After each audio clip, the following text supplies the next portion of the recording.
ইউক্রেনে রুশ আগ্রাসনের 4 বছর পূর্ণ হলো।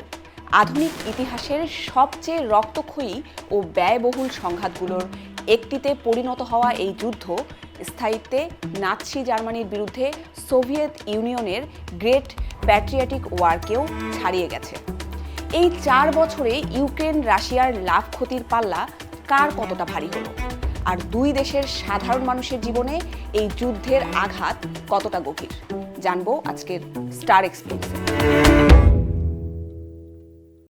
2022 সালের 24শে ফেব্রুয়ারি ভ্লাদিমির পুতিনের নির্দেশে ইউক্রেনে শুরু হয়েছিল একটি বিশেষ সামরিক অভিযান। এই 4 বছরে যুদ্ধের ময়দানে যেমন রক্তের বন্যা বয়ে গেছে, তেমনি রাশিয়া ও ইউক্রেন উভয় দেশেরই আর্থসামাজিক কাঠামো আমূল বদলে গেছে।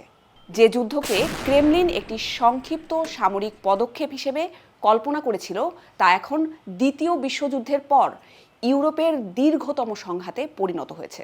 আন্তর্জাতিক বিশ্লেষক ও পরিসংখ্যানের তথ্য অনুযায়ী এই যুদ্ধের ক্ষত এতটাই গভীর যে তা নিরাময় হতে কয়েক দশক লেগে যেতে পারে।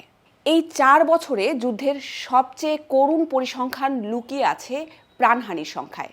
সংগৃহীত তথ্য অনুযায়ী 2025 সালের ডিসেম্বর পর্যন্ত নিহত, আহত ও নিখোঁজ মিলিয়ে রাশিয়ার মোট সামরিক হতাহতের সংখ্যা প্রায় 12 লাখ।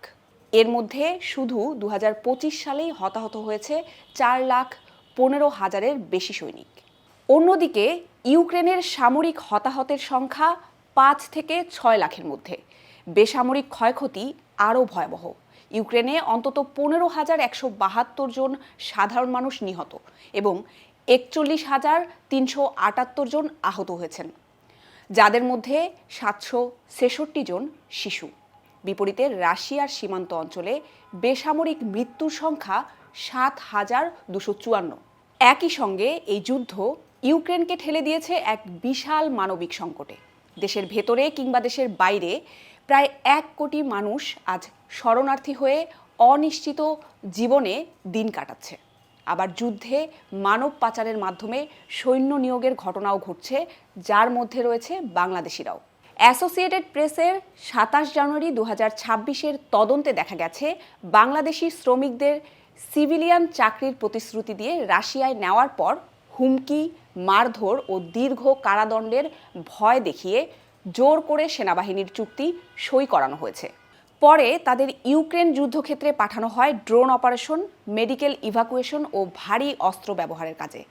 বাংলাদেশ পুলিশ ধারণা করেছে যুদ্ধে প্রায় 40 জন বাংলাদেশি নিহত হয়ে থাকতে পারে। পালিয়ে আসা শ্রমিকদের মতে এ সংখ্যা শতাধিক।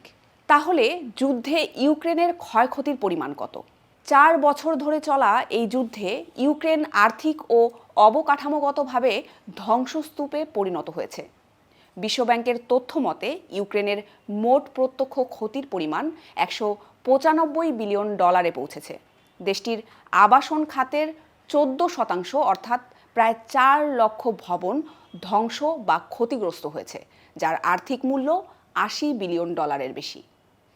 এছাড়া দেশটির 70% বিদ্যুৎ উৎপাদন ব্যবস্থা অচল হয়ে পড়েছে। বর্তমানে প্রায় 37% মানুষ দারিদ্র্যসীমার নিচে বসবাস করছে। যদিও পশ্চিমের সামরিক ও আর্থিক সহায়তায় ইউক্রেন টিকে আছে, তবে দেশটি এখন পুরোপুরি বৈদেশিক সাহায্যের উপরে নির্ভরশীল। চলমান যুদ্ধ থেকে রাশিয়ার লাভ ক্ষতি কতটুকু? রাশিয়া এই 4 বছরে কৌশলগতভাবে সমগ্র ইউক্রেনের প্রায় 20%, যার মধ্যে দোনেৎস্ক, খেরসন ও জাপোরিঝিয়ার বেশ কিছু এলাকা নিয়ন্ত্রণে নিতে সক্ষম হয়েছে। তবে এই অর্জনের মূল্য দিতে হয়েছে চড়া হারে। রাশিয়ার জাতীয় বাজেটের প্রায় 50%ই এখন ব্যয় হচ্ছে প্রতিরক্ষা ও নিরাপত্তার কাজে। যুদ্ধের ব্যয় মেটাতে দেশটিতে ভ্যাট 20% থেকে বাড়িয়ে 22% করা হয়েছে। যদিও 2023 থেকে 2024 সালে রাশিয়ার জিডিপি 4.1% বৃদ্ধি পেয়েছিল, তবে 2025 সালে তা কমে 0.6% নেমে এসেছে। পুতিন দাবি করছেন, যেখানে রুশ সৈন্যের পা পড়েছে সেটিই আমাদের। কিন্তু অভ্যন্তরীণভাবে রাশিয়ার সাধারণ মানুষ ক্রমবর্ধমান মূল্যবৃদ্ধি এবং ইউক্রেনীয় ড্রোন হামলার আশঙ্কায় দিন কাটাচ্ছে। দুই দেশের সাধারণ মানুষের জীবনে এই যুদ্ধের প্রভাব কতটা পড়েছে? দুই দেশের সাধারণ মানুষের জীবনে এই যুদ্ধের প্রভাব গভীর ও নির্মম। ইউক্রেনের রাজধানী কিয়েভে প্রেসিডেন্ট জেলেনস্কি যেখানে কঠোর নিরাপত্তা বলয়ে আবদ্ধ, সেখানে সাধারণ মানুষের দৈনন্দিন জীবন সীমাবদ্ধ হয়ে গেছে সাইরেন, বাংকার আর অনিশ্চয়তায়। নিরাপত্তাই এখন স্বাভাবিক জীবনের বিকল্প। অন্যদিকে রাশিয়ার ইয়েলেৎস বা লিপেৎস্কের মতো শহরেও কংক্রিটের ড্রোন শেল্টার স্থাপন যুদ্ধকে এনে দিয়েছে ঘরের দোরগোড়ায়। রাশিয়ার সাধারণ নাগরিকদের জীবনেও যুদ্ধের অর্থনৈতিক প্রভাব বেশ স্পষ্ট। রাষ্ট্রের প্রচারণায় দেশপ্রেমের কথা তুলে ধরা হলেও বাস্তবে অনেক সাধারণ মানুষ একদিকে যুদ্ধে স্বজন হারানোর অভিজ্ঞতার মধ্য দিয়ে যাচ্ছেন, আর অন্যদিকে ইউটিলিটি বিল ও নিত্য প্রয়োজনীয় পণ্যের বাড়তি দামের কারণে দৈনন্দিন ব্যয় মেটাতে হিমশিম খাচ্ছেন। 4 বছর শেষে যুদ্ধের বর্তমান পরিস্থিতি কোথায় এসে দাঁড়ালো? বর্তমানে এই যুদ্ধ একটি রাজনৈতিক অচল অবস্থার দিকে এগোচ্ছে।